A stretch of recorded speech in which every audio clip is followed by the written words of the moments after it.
আসসালামু আলাইকুম। পর্যাপ্ত পরিমাণে বৃষ্টি না হওয়ার কারণে পুকুরের পানি আস্তে আস্তে শুকিয়ে যাচ্ছে।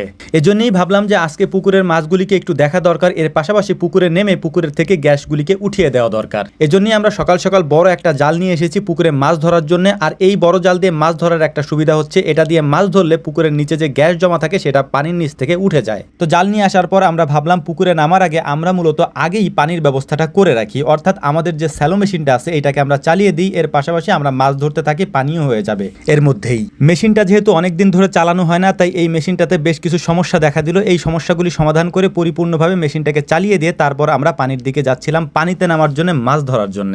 মাছ ধরার জন্য পুকুরের পানিতে নামার পর এক অদ্ভুত জিনিসের সম্মুখীন আমরা হলাম, আর সেইটা হচ্ছে আমাদের পুকুরে যেহেতু পর্যাপ্ত পরিমাণে হাঁস থাকে, এই হাঁসগুলি থাকার কারণে পুকুরের ভেতরে একটু পরপরই আমরা একটা দুইটা করে ডিম পাচ্ছিলাম, যেটা আসলেই খুবই অবাক করার মতো একটা ব্যাপার ছিল যে এত পরিমাণে ডিম পুকুরের মধ্যে কোথা থেকে আসলো। যদিও এখানে হাঁস থাকে, হাঁসের ডিম পারতেই পারে, তাই বলে এত পরিমাণে ডিম থাকবে সেটা আমরা আসলে আশা করিনি। আমরা মূলত পুকুরে নেমেছিলাম জাল টেনে মাছ ধরার জন্য, কিন্তু এত পরিমাণে ডিম পাচ্ছিলাম যে মাছ ধরা বাদ দিয়ে আমরা শুধু ডিমই কুড়াচ্ছিলাম বা ডিমই তালাশ করতেছিলাম।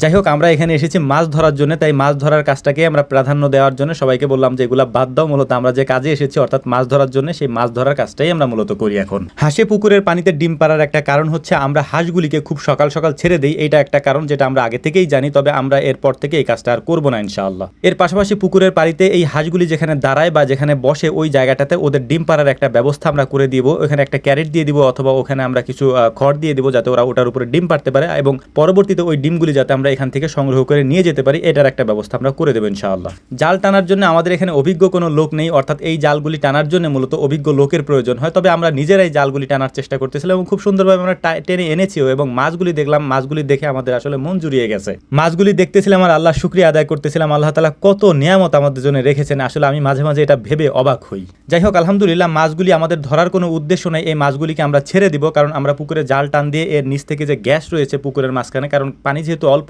তাই এই গ্যাসের কারণে মাছের সমস্যা হতে পারে। এ কারণেই মূলত আমরা জাল টান দিয়ে পুকুরের নিচ থেকে গ্যাসের ওই পানিটাকে তুলে দিচ্ছিলাম। এরপরে আমরা পানি দিয়ে দিচ্ছি, আমাদের মেশিন চলতেছে, যদিও মেশিনটা বন্ধ হয়ে গেছে কোনো কারণে, তাই দ্রুতই আমরা মাছগুলিকে ছেড়ে দেওয়ার চেষ্টা করতেছিলাম, যেহেতু পানি আসতেছে না, এ কারণে মাছগুলিকে এখানে বেশিক্ষণ রাখাও যাবে না। মাছগুলির সাইজ আমাদের মনের মতো হয়েছে আলহামদুলিল্লাহ, এই জন্য আল্লাহ তাআলার শুকরিয়া আদায় করতেছে। আবারও কয়েকটা মাছ আমরা রেখে দিচ্ছিলাম, কারণ এই জাল দিয়ে যখন আমরা মাছ তুলতেছিলাম, পাঙাশ মাছগুলি বিশেষ করে হচ্ছে জালের সাথে জড়িয়ে যাচ্ছিল।